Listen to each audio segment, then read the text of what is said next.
doing vows soon, though, so. Wait, if you didn't say vows, then technically you're not married. Girl, what's going on? Hi, it's so nice to meet you, but I just want to tell you, it's a little rude. Can you, like, wish regret her engagement? Are you going to go around and tell each one of the people, too? Everybody is talking. Oh, she's taking it. I think the people that she should be telling to zip it is maybe... One night in high school, I got arrested for a fake ID. Because we're done. That was Brian Keith, and I'm back with another video. Today we're going to talk about the Real Housewives of New York City, episode 6. And I feel like this episode definitely brought, like, the opulence, the price tags. This is where you see, like, I think a little bit of last episode where we start seeing connections and, like, influential people that these women have these connections with, like what I'm seeing. For y'all, like, comment, subscribe, but let's get into the video. Let me check my shit real quick. Hotter than the fire coming out my flaming lips. You wanna play with me? You can't play in me. On the playground, bitch, you can't play with me. Got it, wanted, securing. All right, so the episode basically opens up with Aaron and Uba. They're over here out at Jacob & Company. I love it, but why am I here? To borrow jewelry. For the party? Something borrow, something new, something this, right? For real? Yes. Borrowing jewelry for Aaron's supposed engagement party. So, you know, this whole engagement party is set up where, you know, Aaron and her husband Abe did not do their vows. So they're like, okay, well, you know, we didn't read our vows, so let's just, you know, do an anniversary party. So I'm over here just like, I could have sworn like there's like this whole thing about people doing their vows over on Housewives and like it leads to divorce. I guess, you know, it's going to skip them because they never did their vows in the first place. But who knows? But, you know, Aaron, she borrows over like $2.4 million worth of jewelry, her and Uber. I'm just like, yeah, she'll probably be dripped out. It's so nice. Uber has a great connection with Robert, who is like, I guess, the owner or the manager of this, you know, business. And, you know, they basically celebrating Aaron. So Uber's like, yeah, you know, I want to, you know, get you in contact with this guy so you can have these nice jewelry that you can borrow for your engagement party. So, and it's funny because like they were not playing. You could tell that this is a lot of money on this woman's body that they sent a security guard. They said, if you run away with this jewelry, one girl, he looked like he would literally rip your throat out and then over here put it on as a choker. No ma'am, anybody got time? So, you know, we see Jessel and Bryn. They're over here shopping at one of like a high-end collector shop, and you know they're trying to figure out what to wear for this party. And it, you know, basically they start talking about Jessel versus Aaron, the whole debacle with that. They first touch on the whole invitation to Aaron's party, how at the bottom has some sponsors. Sponsors at the bottom. Okay. I don't recognize any of these brands. It's like a Coachella poster. And low-key, when we see the venue that everything is at this old bank that looks like it's straight out of a movie. It probably was filmed for a movie, who knows? But the party looks expensive. So if somebody else is going to pay for it, I'm not mad. Do what you gotta do. You want to pay for my party? Thank you. Bryn asked, like, okay, so did you ever give Aaron an apology? Because Bryn feel like, you know, Aaron is owed an apology. Yeah, because I do think you should like actually apologize for that. What was all-inclusive apology? You know what I mean? Or no? Do you think I have to like? And Jess was like, I mean, I gave a general, I'm sorry, and you know, it was what it was. Like, I really didn't apologize specifically, but I mean, I'm not gonna bring it up again. She shouldn't bring it up again. I'm over it. It's done. I don't feel like Jessel owed anyone an apology, to be honest. Like, she wasn't trying to be offensive in what she was saying. She just said it in just. It seemed like a term that you say in passing. So for me, I always feel like Aaron just gets offended by everything. So it's just like crazy that I don't think it was that deep. Like, for her just to be like, oh my God, you call us cackling hags. Okay, cool. You called her a bitch in your confessional. So I think which one's worse? Right. It's funny because Jessel noticed something that I noticed before too, is the fact that Aaron, so far 6 episodes in, has had a problem with every other person in the group minus Uba yet. So, you know, episode 1, Sai and Bryn, then this whole situation with Bryn, and then, you know, Jenna being late, and then now Jessel, and then we already know from the trailer that she's gonna move to Uba. So let's see what happens with that when they go on vacation.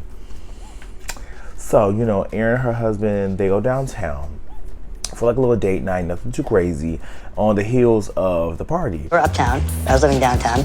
And you're pissed. I was annoyed that you asked me on a date and you made me come close to your apartment. And, you know, they're having casual conversation and they bring up, you know, the guests not making their speeches so long. They're like, you know what, we're not gonna do long speeches. Like at my wedding, I don't want to have long speeches. You will get the Oscar music and shuffle off to the side, right? But they talk about, well, you know, we want 2 minutes max. That's it. Right. The waiter comes back and she said, hey, do you like your drink? He was like, oh, can I get another drink? You know, I don't want nothing like this. So she was like, do you want to get, like, you know, on the rocks? You want little rocks or big rocks? He was like, can I get big rocks? Aaron's like, oh, I want a big rock too. She's like, I really do. And cue the pull out the jacket. Wait, is this a joke? Get that? And put the, you know, because she asked him earlier when they got there, like, are you gonna check your jacket? He's like, nah, I'm gonna keep my jacket. He pulls out the ring. Boom, he got a big icy rock. And she's just like, oh my God, how much did it cost? Low key, it looked like it cost around like $25,000.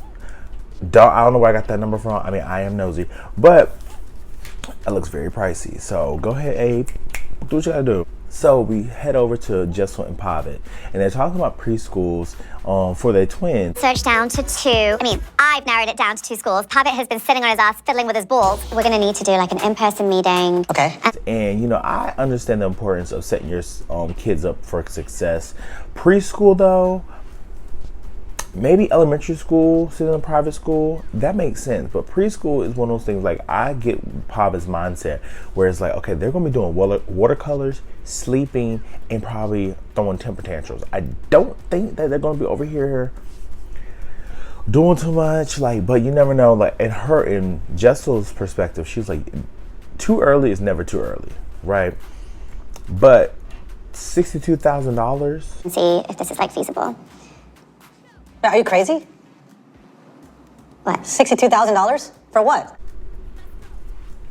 That's a lot. And she's like, well, you know, Tom Cruise sent his kids here. well, I don't think y'all have Tom Cruise salary. Not saying y'all don't do.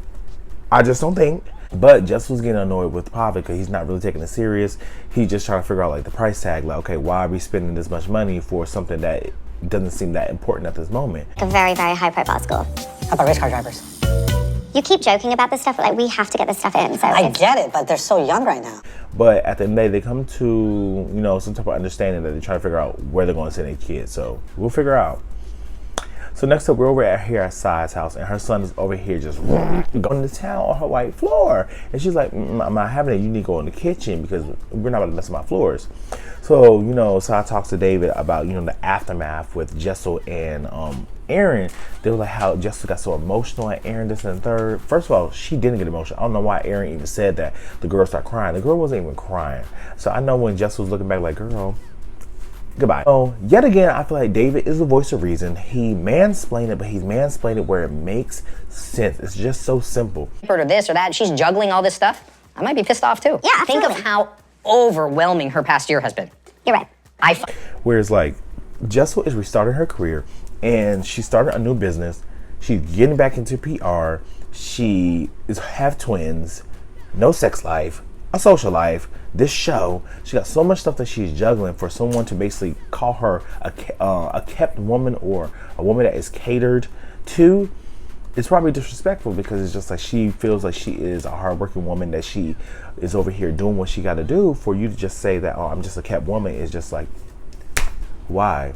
So I think that's where he was coming from. And, you know, Sai, she understood his perspective because, you know, she's not the most empathetic person. So for her, she just like, you know, when he put that into perspective, she's just like, you know, okay, it makes perfect sense. A victim, so I tend to not be so empathetic. Yeah, maybe I just don't listen too much. Like I have that tendency to like not listen. It's like a montage of the ladies getting ready. And I wish they would start doing the montages like how they did in Dubai. Those montages were so nice. But you know, Aaron gets a call from Uber, and Uber basically tells her like, girl, you know, I'm getting ready. I was over here doing my thing. And I took a little COVID test just to be safe. And girl, I did it. I got COVID. So Uber will not be attending probably for a couple weeks of shooting. So So it's party time, and we see Erin and her family. Erin looks gorgeous. She gotta make sure that, you know, the boobs don't pop out. But first thing, Erin walks through the door, and Jacob and company, a bodyguard. He's like, here's the jewelry. He pulls the jewelry out. She put it on, and she, you know, she walked around the room doing her thing. I bet believe that bodyguard had eye shot of her everywhere she went. When she went to change her clothes, he was there. Yeah. But you know, the venue screams old money. Like, mind you, she has sponsors, but I would love to see that invoice. But Bryn, she arrives. She's over here in a fur coat, her sunglasses with her +1, and she's definitely on a hunt. Jessel and Pavitt arrives, and they run right to Erin's dad, and he starts grilling. And I'm just like, first of all, you asking too many personal questions. He's just like, okay, are you married? Do you have kids? How long? Do you want more? What's going on? What's your social? And I'm just like, it's too much. Like, I don't even know you, to be honest, like, for you to be asking all these questions. But it was what it was. So he asked them, like, do you want more kids? Pavitt immediately was like, no, 2, we're done, not that much. Jessel in her confession was just like, look, we got 7 more embryos. You think we not? We're gonna have another child, just know that. I'm just like, damn. So I guess we're gonna have to figure that out, because I think in the preview for next episode, it gets brought up. So Jenna walks in, she looks gorgeous. She's over here, her belly out. You know, I feel like she's doing something a little sexy, nothing too crazy. Because I remember she said she don't like showing her midriff. She like showing the landing strip. But you know, she got her crop tops. I'm like, girl, what you gotta do? She goes behind Erin. She starts grabbing on her butt. Her dad's in the background peeping. He's confused. But you know, she started grabbing Erin's butt. Erin does not pay it no mind. That's something just like, girl is in la la land. So she finally turns around. They hug and they embrace, and you know, just have a good time. Sai arrives. She got her her bob. But Bryn's over here like, I'm bored, and I would agree. Like, when I'm looking at that, what's going on, the scenery, the scene, it gets me boring because there's no music, there's no entertainment, and all you can do is just socialize, which, I mean, that's fine if you know the people, but just think if you were the +1, you don't know nobody. There's no music to dance to. There's just like, you just got you and your friend, just like, girl, and didn't have any food besides piggies in the blanket. Ciao. But Abe comes over, right? Now, once you're ready to get a divorce, I'm single, and so you're gonna do. She said, when you're ready for a divorce, call me. I'm just like, oh. Okay. But she was like jokingly, I think. But I definitely believe that, you know, she's definitely flirting with this man. So when she's in the next episode talk about, oh, if you want to say I'm flirting with your husband or this, that, and the third, I will not do that. I want that. No, ma'am. You're flirty. Hell yeah. And she has a flirtatious personality. So maybe she doesn't think she's flirting, but yeah, you're flirty. Hands down. So now Abe is entertaining the convo. He's going back and forth laughing. It wasn't even that deep. I mean, like, we're at his anniversary party, so I don't, you know, whatever. If you didn't say vows, then technically you're not married. No, there's a contract. I said a whole list of obligations. But I do think that, you know, the divorce comments and all that was a bit much. So, you know, Abe walks off, and because Jessica was there as well, and while they're walking off, he said, you know, she was like, okay, we gotta go. I'm sorry for the end of the conversation. He's like, oh no, you're fine. You're sparing me from the ignorance. You're fine, people. Okay, not that you're sparing me from being No. Like, oh. Trust me, he said it. If you look back on it, I'm gonna put the clip in. When you look back on it, that's what he said. He's like, I'm gonna spare you from the ignorance. I'm just like, so he had a problem with it. But he was laughing in her face, right? Yeah. We transport over to Jenna, Sai, and Jessel. They talk about, you know, oh, that guy is really hot. Ooh, what's going on? But Jenna, she reveals that, you know, she's newly single, and, you know, basically the person that she was with did not want to be public at all. They want to be on the DL or private, and basically Jenna didn't want that, or obviously she couldn't have that because she's on a reality TV show showing her freaking life. So they broke up, and so now she's single. Sai is happy that, you know, she's finally opened up and she can really bond with her more and like really dive deep, because we don't really know much personal about Miss Jenna Lyons. Jessel brings up, you know, well, you know, you got a threesome with me and my husband. I'm just like, Jessel, do your husband first before you want somebody else to do your husband. Right. Okay. So it's time for the speeches. And when I say these speeches dragged on, maybe it's the way they edited it, but I doubt, because everybody was standing there. You guys Guys, he has 4 pages in his hand. Are you serious? Yeah. And like, I would have sat down too. Like, I'm not going to sit here and then just like, oh my God, you're great. You probably have 45 different speakers just saying the exact same things, just in different time frames and time stamps of Aaron and Abe's life, right? Well, Jessel and Brent are vocally annoyed, and Jenna is internally annoyed. Speech after speech after speech. Hey, wrap this up a little bit. Let's get right.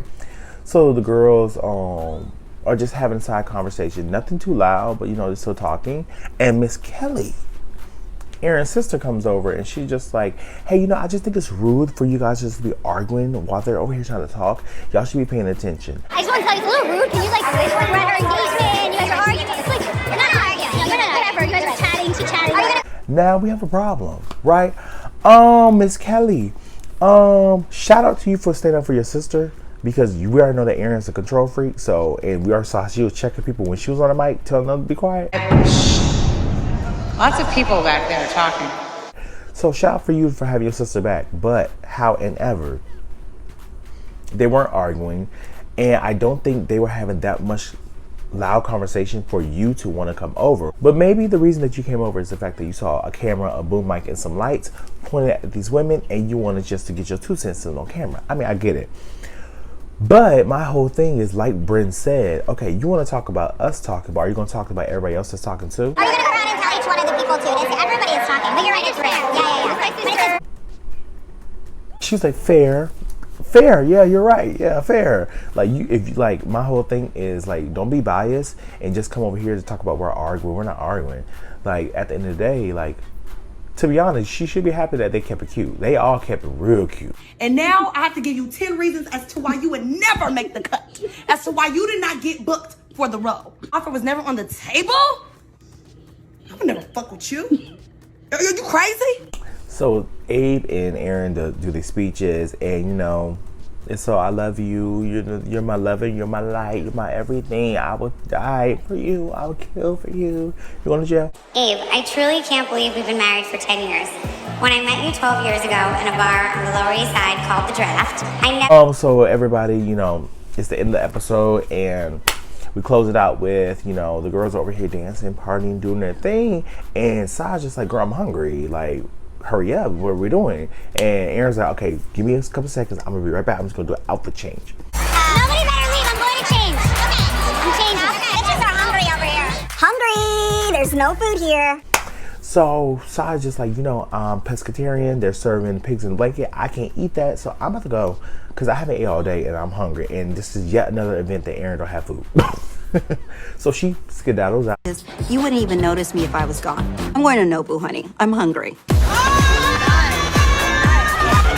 And Aaron just sit there. When she come back, she's just like, I'm pissed off that Sai would leave my party without saying anything, because that's what she wanted Jessel to say, Jenna to say. So she is a hypocrite. Oh, pissed. At the very least, she should have said goodbye to me, which is exactly what she said Jenna should have done when she dipped out of my house. My whole thing is, at the end of the day, Sai could have handled it better, but I don't think Sai gives a fuck. What do you guys think? Like, comment, and subscribe. Thank you all for the support, and I will see you guys in the next video. Peace.